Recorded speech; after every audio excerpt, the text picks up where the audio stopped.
Chavez. I'm from April 2023 batch, and right now I'm studying sa Xinhuan Language Academy. Hi everyone, my name is Jake Ferrarin. Galing din po ako from the April 2023 batch and I'm studying at PIU. So, first of all, I love anime kasi. So, parang from the start pa lang, gusto ko na talaga sa Japan. Interested ako because of the culture.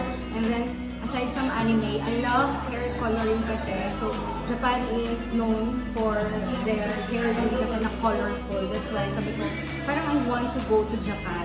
When we went here, 2019, as tourists, doon ko na-realize na, OMG, gusto ko na talagang tumira sa Japan. Tapos for me naman, actually, it started way back nung bata pa kasi my mother went to Japan on a business trip. Tapos nagdala siya ng mga souvenirs. Meaning, Disneyland, kakabukas ng around that time ng Disneyland dito.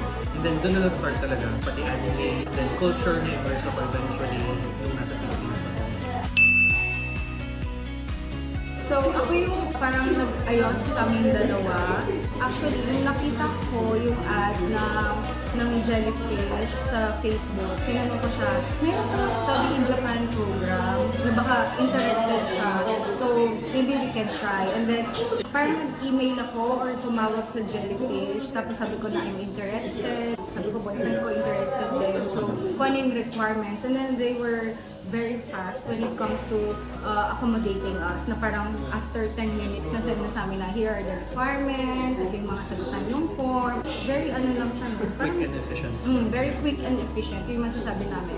Actually, very thankful kami kay Jellyfish kasi very smooth ng process, walang stress or anything, lahat ng questions nasasagot. And ginaguide talaga kami when it comes to kung paano yung pag-ayos ng papers, everything. When it comes to studying here in Japan, you really need to study. Kasi, especially the schools, they're very strict when it comes to studying.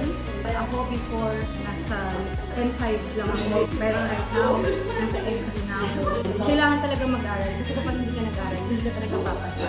Parang before, inaabot kami ng madaling araw just for studying. So hanggang ngayon, inabot pa rin kami ng madaling araw. Because of course, if you want it, you need to work hard for it. Hindi pwedeng petiks lang tayo. I think it's important na every time maalala nila na there will always be mga difficulties. So, kaya hindi sila maintindihan during the lessons. Okay lang yun as long as you show up to classes, as long as you constantly and consistently study. If, kunwari, magagaling ka from an English-speaking country, tapos mag-aaral ka ng Japanese, sobrang hirap na. Kasi alphabet, grammar, ang kakaiba. You really need a lot of patience. Mahirap na or parang feel mo left behind. Don't worry too much about it. As long as parang 1% better ka every day. That should be way more than enough for me. I remember during our ikan ceremony sa school namin, sabi sa amin ng principal namin, every time nahihirapan kami sa pag-aaral namin, always remember yung first day na tumapak ka sa Japan. Kasi yun yung parang, oh my God, I'm here finally dito sa Japan. So, yung mahirapan ka, yung madaling araw ka na matutulog dahil sa pag-aaral mo, always remember yung feeling mo during your first day here in Japan, which is very fulfilling, right? Parang finally, I'm here in Japan. May mga times talaga feel mo ma-overwhelm ka. So you have to think about yung long-term goal mo talaga to help you focus and stay motivated to study. And of course, do not compare yourself to others. That's very important. Kasi of course, diba, some of us parang mapipressure tayo. Parang, oh my gosh, ang galing ng classmate ko. No, don't think about that. Think about yourself, like why you're here, not about the others. Kasi parang, lalo kang mapipressure, mas ma-overwhelm ka. So, think about yung progress mo. Yun yung i-focus mo. Huwag yung progress ng iba. Think about your own pace. Kasi may advantages ka, pero other students will also have their own advantages.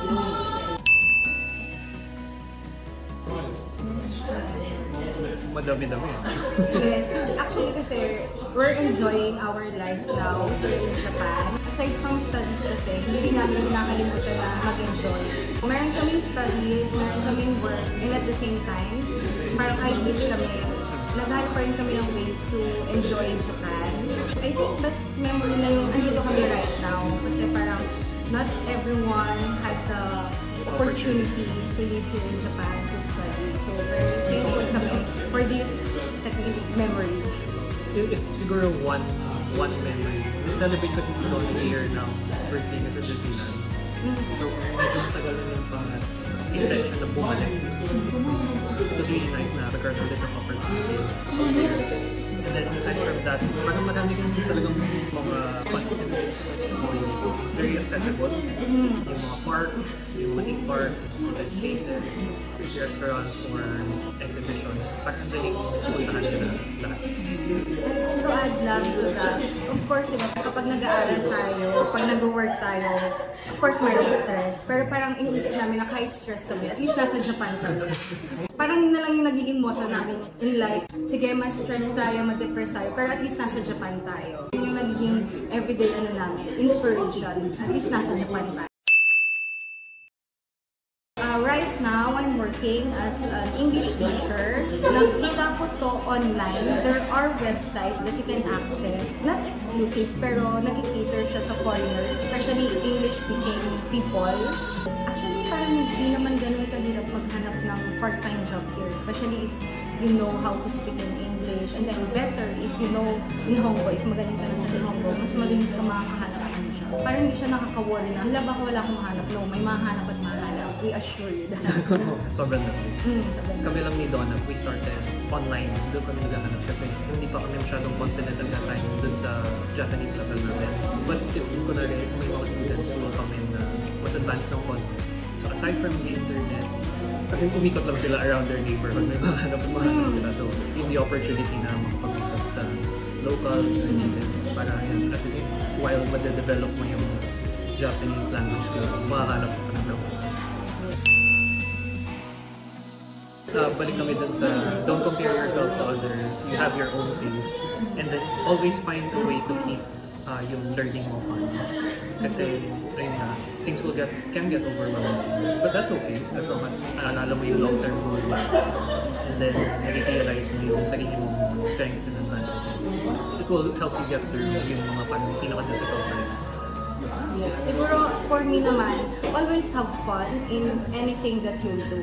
Sa pag-aaral, sa pag-work, kahit na na-stress ka, isipin mo na lang siguro na kailangan mo yung gawin eh. Sabi nga nila, di ba, kung hindi pa siya okay, hindi pa yun yung end. Right? Enjoy lang, while nandito ka, enjoy mo yung opportunity na binigay sa'yo. Kasi if you'll stress yourself out, hindi mo na ma-enjoy yung Japan. Eh, what if biglang bumalik ka sa Philippines, or kung gusto mong bumalik ng Philippines, at least masasabi mo na, ay, nag-enjoy ako dun sa life ko in Japan. Yun yung, kasi ano namin, na parang, at least, nasa Japan ka, di ba? So, enjoy lang yung pag-aaral. Do not compare yourself to others, and be thankful na you have the opportunity to go here in Japan. And study hard. As much as possible, huwag ka-absent sa school. It's very important. Like, they're very strict when it comes to attendance. Like, every day may checking na if you're present, if you're late. Especially sa mga who plan to go to a technical school or university, important siya na criteria na inibase ng mga schools na pwede nyo puntahan. And it's nice if you have a perfect attendance because some schools, they give out certificates para, wow, 100% attendance. Tapos medyo off-topic. Masaya mo commute dito. Kasi sobrang dali. Lahat ng trains interconnected. So if you want to go outside, mga medyo probinsya na madali lang din siya. Hindi siya masyadong matagal.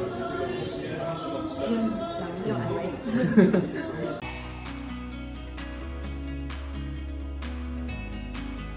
Thank you, Jellyfish! Thank you, Jellyfish! Thank you, Jellyfish!